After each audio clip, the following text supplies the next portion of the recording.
नमस्कार, मैं हृदय शंकर। न्यूज बाइस्कोप में आप सबों का स्वागत है। पूजा सिंघल पर पड़े छापे के बाद सिस्टम में कहां खामियां हैं, किस तरह से सिस्टम लूट मचाता है, इसकी पोल खुल रही है। खनन पदाधिकारियों को बुलाया गया था और अब पलामू डीसी के नाम से नया खुलासा हो गया है। शशि रंजन पलामू डीसी है, उन्होंने तो अपने रिश्तेदारों के नाम से ही माइंस आवंटन कर दिया है।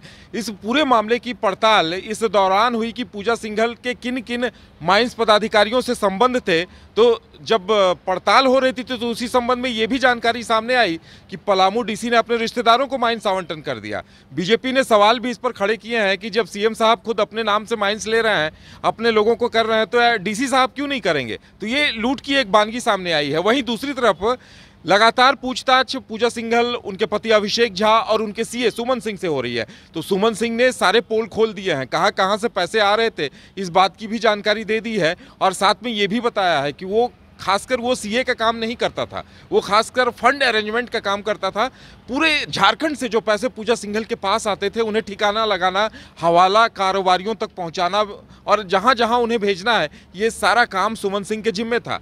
इसी तरह से खुलासा एक और इस बात को लेकर भी हुआ है कि जो 20 ठिकानों पर छापे पड़े थे, पूजा सिंघल के ससुर यानी अभिषेक झा के जो पिता हैं कामेश्वर झा, उन्हें भी बुला के ईडी ने पड़ताल की है। उनके यहाँ से भी कई दस्तावेज मिले थे, महंगी महंगी गाड़ियाँ मिली थी। और अब एक अहम कड़ी इस बात को लेकर जुड़ रही है कि रवि केजरीवाल, जो पहले जेएमएम के खासम खास हुआ करते थे, लेकिन जेएमएम ने सरकार गिराने का आरोप लगाया, उसके बाद वो भी कहीं ना कहीं जेएमएम से अब उनकी भी नाराजगी है और सरकार गिराने के आरोप को लेकर वो जेल में रहे थे। उनसे लगभग 6-7 घंटों ईडी के अधिकारियों ने पूछताछ की है। और अब बड़ा सवाल ये है कि क्या वाकई में इसके तार अब जेएमएम से जुड़ते दिखाई दे रहे हैं। सियासी हलकों में सवाल शुरू हो गए हैं और विपक्ष इस बात को लेकर हमला भी बोल रहा है। मदन, जिस तरह से आज कई घटनाक्रम सामने आए हैं, पलामू डीसी का मामला तूल पकड़ रहा है। बिल्कुल, देखिए, आज बीजेपी के प्रदेश अध्यक्ष ने जिस तरह से प्रेस वार्ता कर ये बातें उठाई है कि जो जिस तरह से झारखंड में जो खनिज आवंटन किए जा रहे हैं उसमें कितनी गड़बड़ियां हुई है।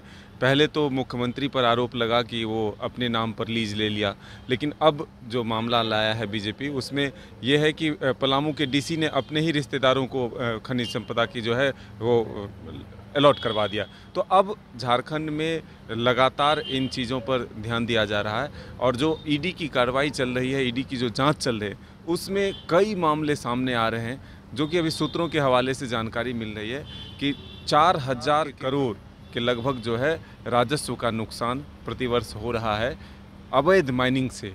चाहे उसमें कोयला हो, बालू हो या जितने भी प्रकार के माइंस हैं यहाँ पर, उसकी तस्करी जो हो रही है, जो अवैध उठाव हो रहा है, उससे लगभग 4000 करोड़ का नुकसान हो रहा है। साथ ही जो मनी लॉन्ड्रिंग की बातें सामने आ रही है, उसमें कई हजार कंपनियाँ यहाँ पर पहले से बनी है, जिसके माध्यम से छोटे छोटे रकम जो है वो बाहर भेजे जा रहे थे। तो अब धीरे धीरे जांच का दायरा भी आगे बढ़ रहा है और इससे जुड़ा हुआ मामला भी बीजेपी लगातार मीडिया के सामने रखता जा रहा है।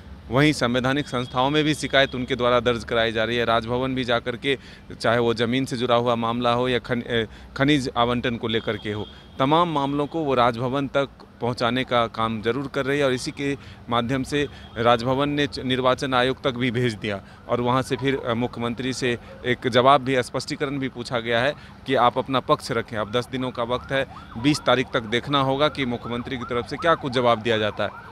लेकिन जो लगातार नए चेहरे ईडी दफ्तर पहुंच रहे हैं, उसमें आज 2 नाम रहा। एक तो जो अभिषेक झा के पिता हैं कामेश्वर झा, वो पहुंचे थे, और जो जेएमएम के सबसे खास हुआ करते थे रवि केजरीवाल, वो आज ईडी दफ्तर पहुंचे। तकरीबन 6 घंटे तक उनसे पूछताछ हुई।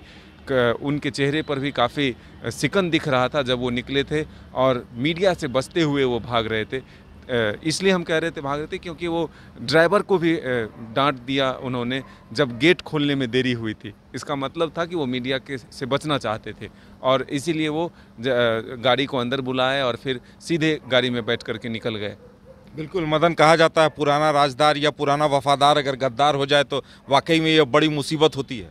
बिल्कुल, कई ऐसे राज होंगे उनके पास जिससे डर तो ज़रूर होता है कि आखिर इतने जो खासम खास थे वो अचानक से नाराज़ कैसे हो जाते हैं, उनसे दूरी क्यों बनाई जाती है। और जो पूजा सिंघल है वो भी लंबे समय से झारखंड में शीर्ष नेताओं तक अपनी पहुंच बना कर रखी है। तो ऐसे में अब जब राज खुल रहे हैं तो किनका नाम और जुड़ेगा ये कहना मुश्किल है, और कौन इसमें भागीदार हैं। अब जब वो ईडी की कार्रवाई आगे बढ़ेगी, जब नाम सामने आएगा तब पता चलेगा। लेकिन ईडी समझिए 9 दिनों तक लगातार पूछताछ कर रही है, यानी कि कल अब जो है दोनों को फिर से रिमांड की अवधि बढ़ाने के लिए कोर्ट में पेश किया जाएगा। पूजा सिंघल और सुमन सिंह दोनों की रिमांड अवधि खत्म। तो 9 दिनों की पूछताछ में ईडी ने किन किन चीज़ों को अपने पास हासिल किया है, कौन कौन से तथ्य हासिल हुए हैं, कौन दस्तावेज मिले हैं, ये तमाम चीज़ें जो है वो अब धीरे धीरे सामने आएगा। जिस तरह से पिछली पेशी में यानी कि रिमांड अवधि जो बढ़ाई गई थी, उस दौरान जो कोर्ट में ईडी ने जानकारी दी थी तो कई राज सामने आए थे। पल्स हॉस्पिटल के लिए 3 करोड़ रुपए जो बिल्डर को दिए गए थे, जो पैसे बरामद हुए थे, वो तमाम जानकारी जो है ईडी कोर्ट में दिया था। तो अब कल क्या कुछ जानकारी दिया जाता है और उस आधार पर कई सारे सवाल सामने हैं। पल्स अस्पताल का क्या होगा और जो तथ्य सामने आए उनका क्या होगा। और सबसे सोचने वाली बात यह है कि ईडी ने जो कोर्ट में कहा था कि छापे के दौरान कुछ ऐसे दस्तावेज मिले हैं जो वो पुलिस को नहीं दे सकती, सीधे कोर्ट में देना चाहती है। जाहिर सी बात है ये चौंकाने वाली जानकारी होगी जो 17 तारीख को कोर्ट के सामने पेश किए जाएंगे। आप जरा सोचिए कि चक्रधरपुर और चाईबासा का जो इलाका है, वहाँ का जो रेलवे स्टेशन है, सबसे ज़्यादा रेवेन्यू देने वाला देश का स्टेशन इसलिए है क्योंकि वहां से खनिज ढोए जाते हैं, आयरन और कोयले, इन तमाम खनिजों की ढुलाई होती है। और ऐसे में झारखंड में अगर एक खान सचिव पूरे झारखंड में अपना नेटवर्क चला रहा है तो किस तरह से पैसों की वसूली हुई है और सुमन सिंह क्या काम करता था, इसे सहज ही समझा जा सकता था। इंतजार इस बात का है कि खुलासा इन तथ्यों का ईडी कब करती है मीडिया के सामने और झारखंड की जनता के सामने कब रखती है, इसका इंतजार हर किसी को होगा। फिलहाल हमारे साथ इतना ही, हमें दीजिए इजाजत, नमस्कार।